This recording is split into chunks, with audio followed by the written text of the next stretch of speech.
हमारे विभिन्न ज्ञानवर्धक कार्यक्रम देखने के लिए आप हमें अभी सब्सक्राइब करें, बेल आइकन को प्रेस करें ताकि आप देख सकें हमारा कार्यक्रम सबसे पहले। और अधिक जानकारी के लिए फेसबुक पेज को लाइक करना न भूलें। जय माँ इंद्राक्षी। इंद्राक्षी धाम में दर्शकों आप सभी का हम हार्दिक स्वागत करते हैं। आज के दिन जिन जातकों का जन्म दिवस है, मैरिज एनिवर्सरी है, उन सभी को हमारी तरफ से बहुत बहुत शुभकामनाएं। आज हम जन्म पत्रिका में एक विशेष प्रकार का योग आप सबको बताने वाले हैं। ज्योतिष पाठशाला का इंतज़ार हमारे ऐसे बहुत विद्यार्थी करते हैं जो ज्योतिष को बहुत अच्छे से सीखना चाहते हैं। तो आज हम ये योग बताएंगे और जिस जातक की कुंडली में ये योग होता है वो व्यक्ति बड़ा पद प्राप्त करता है, आन बान शान और शौकत के साथ उसका जीवन व्यतीत होता है। तो ये योग क्या होता है? कहीं ये योग आप स्वयं की कुंडली में भी हो सकता है ना? योग है, योग कहीं भी हो सकता है। तो आइए उस योग को बताएं। उससे पहले आज का पंचांग देखते हैं। 7 नवंबर सन 2021 दिन रविवार, कार्तिक मास शुक्ल पक्ष संवत 2078, तिथि तृतीया, नक्षत्र ज्येष्ठा, ये गंडमूल नक्षत्र की श्रेणी में आता है। राहु काल 4:30 से 6, दिशा शूल पश्चिम दिशा। आज हम संख योग की आपसे बात करने वाले हैं। संख योग जन्म पत्रिका में कैसे बनता है? अब देखो, पत्रिका का काफ़ी कुछ आप सीख गए हैं, आपकी समझ में आ गया होगा। हमारे नए नए साधक इस कार्यक्रम को सुनते हैं, देखते हैं। आप लोग भी थोड़ा थोड़ा ये सारी बातें जान लें ताकि आपको खुद में अपनी कुंडली देखनी आने लगे। हमारी जन्म पत्रिका होती है, हमारी राशि क्या है, हमारा लगन क्या है, क्या हम मांगलिक हैं, क्या काल सर्प दोष की छाया है, ये सारी चीज़ें। अब जो भी हमारे ये ज्योतिष के पार्ट्स जिसने ना देखे हो, पुराने पार्ट्स देख लें सारे, उतनी बातें तो आप सबको आ गई होंगी। अब ग्रहों की युति से बन कर के कुछ योग बनते हैं। तो ये योग परिभाषा के साथ टाइटल डाल करके अपनी डायरी में आप लोग नोट कर लें। कोई भी चीज़ है सीख लेनी चाहिए, कहीं ना कहीं काम आ ही जाती है। तो आप ऊपर टाइटल डालें संख योग। तो ये संख योग क्या होता है और इसके क्या लाभ हैं वो मैं आपको अब बता देता हूँ। आप लोग पहले नोट कर लीजिए। संख योग। अब देखो, ये कुंडली आपके सामने बनी है, जहाँ एरो का निशान है, ये चतुर्थ भाव है। इस चतुर्थ भाव में यदि चंद्रमा, सूर्य, बुध और शुक्र बैठे हों, और सप्तम भाव में देखो, सप्तम भाव में मंगल, शनि और गुरु, यानी कि 4 ग्रह चतुर्थ में और ये 3 ग्रह आपके सप्तम में हों, तो ये संख योग बनता है। संख योग की परिभाषा लिखें, मतलब उसके लाभ लिखें। संख योग में जन्म लेने वाला जातक दयालु, धर्मात्मा, पुण्यात्मा, बुद्धिमान, विवेकशील, गुणवान तथा दीर्घायु होता है। वह शासन में कोई बड़ा मंत्री या किसी बड़े पद पर या मुख्यमंत्री पद पर आसीन होता है। इसी के साथ साथ अगर वो राजनीति में भी ना आरूढ़ हो तो वो किसी अगर व्यापार में भी होगा तो किसी बड़े व्यापार का वो स्वामी हो सकता है। किसी जॉब में होगा तो A ग्रेड की जॉब में किसी उच्च पद पर वो व्यक्ति आरूढ़ होता है। इन सब बातों से भी वो बच जाए तो धर्मात्मा या किसी बहुत बड़ी संस्था का प्रवक्ता होता है। कहने का भाव, इस प्रकार के योग हमें देखने में साधारण लगते हैं, लेकिन ऐसे व्यक्ति असाधारण होते हैं। अब बाय द वे, आपका बच्चा 5 साल का है, 7 साल का है, उस बच्चे की कुंडली में ये योग है, तो आप उसे दिशा दे सकते हो कि भाई ये तो बहुत अच्छा योग हमारे बच्चे की कुंडली में है या हमारी कुंडली में है, हमें बड़ा काम करना चाहिए। बड़ा सोचना चाहिए। और वैसे भी जितना अच्छा सोचोगे जीवन में कहीं ना कहीं सोच बहुत काम आती है। अब कारण एक और बता दें, कई बार ऐसा भी होता है कि आपने तो अपनी तरफ से बड़ा सोचा, बड़ा ये योग देखा, और कई बार उस योग का पूर्ण फल नहीं मिल रहा है।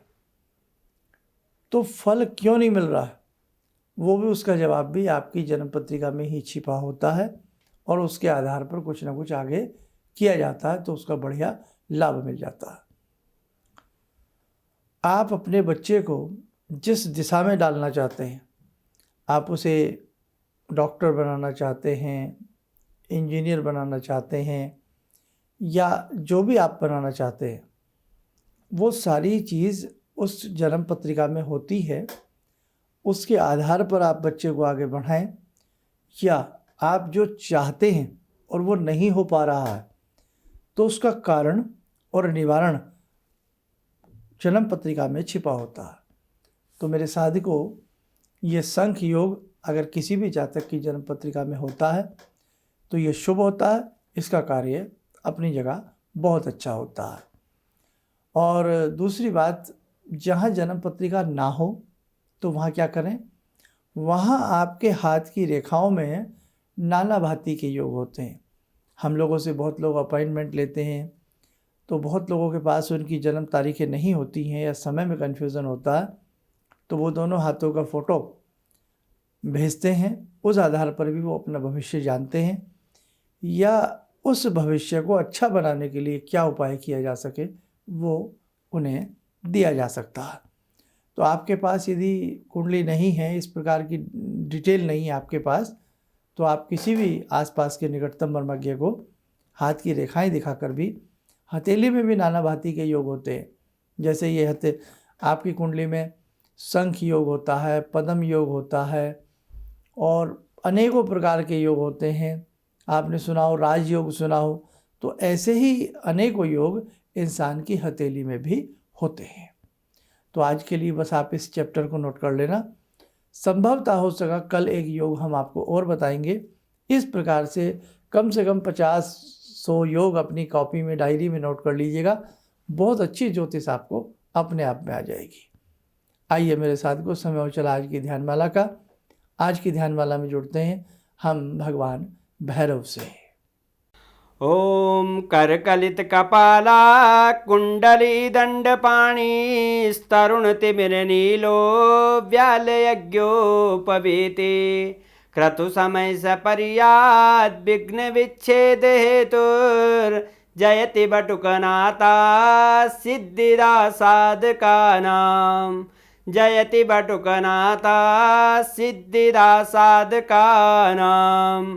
ॐ देव्यराज्यसेव्यमान पावनाग्निपङ्कजं व्यालयज्ञसूत्रमिन्दुशेखरं कृपाकरं नारदादियोगवृन्दिवन्दितं दिगम्बरं काशिकापुरादिनाथ कालभैरवं भजे। भानुकोटिभास्वरं भवाब्दितारकं परं नीलकण्ठमीप्सितार्थदायकं त्रिलोचनं कालकालमम्बुजाक्षमक्षशूलमक्षरं काशिकापुरादिनाथ कालभैरवं भजे। शूलटङ्कपाशदण्डपाणिमादिकारणं श्यामकायमादिदेवमक्षरं निरामयं भीमविक्रमं प्रभुविचित्रताण्डवप्रियं काशिकापुरादिनाथ कालभैरवं भजे। भुक्तिमुक्तिदायकं प्रशस्तचारुविग्रहं भक्तवत्सलं स्तमस्तलोकलोकविग्रहं भूतसङ्गनायकं विशालकीर्तिदायकं काशीवासलोकपुण्यपापशोधकं विभुं नीतिमार्गकोविदं पुरातनं जगत्पतिं काशिकापुरादिनाथ कालभैरवं भजे। काशिकापुरादिनाथ कालभैरवं भजे। कवच बना लें, प्रार्थना करें, भगवान भैरव अपनी कृपा हम सबके ऊपर बरसाएं।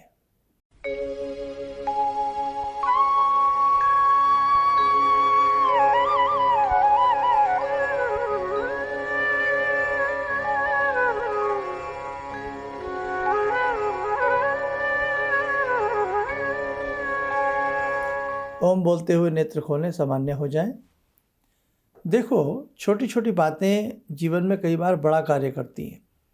आज छोटा छोटा सीखेंगे, कल कुछ अच्छा ही आपके साथ होगा और बहुत सारी चीज़ें आपको आ जाएंगी।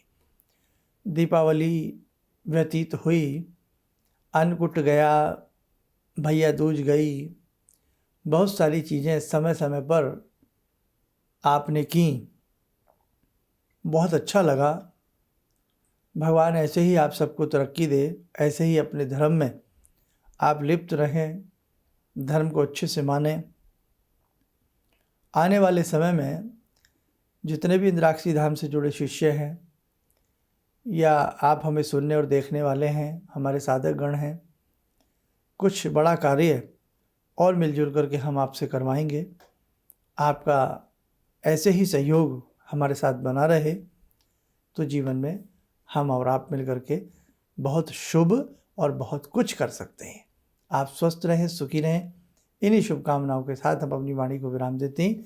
जय मां इंद्राक्षी। हम लोग आपका प्रोग्राम शुरू ही किया था अभी देखना, क्योंकि हम लोग बाहर से अभी साहिबाबाद ट्रांसफ़र हुए हैं, तो उसके बाद ऐसे ही एक दिन बैठी हुई थी, मेरी बेटी भी बैठी हुई थी।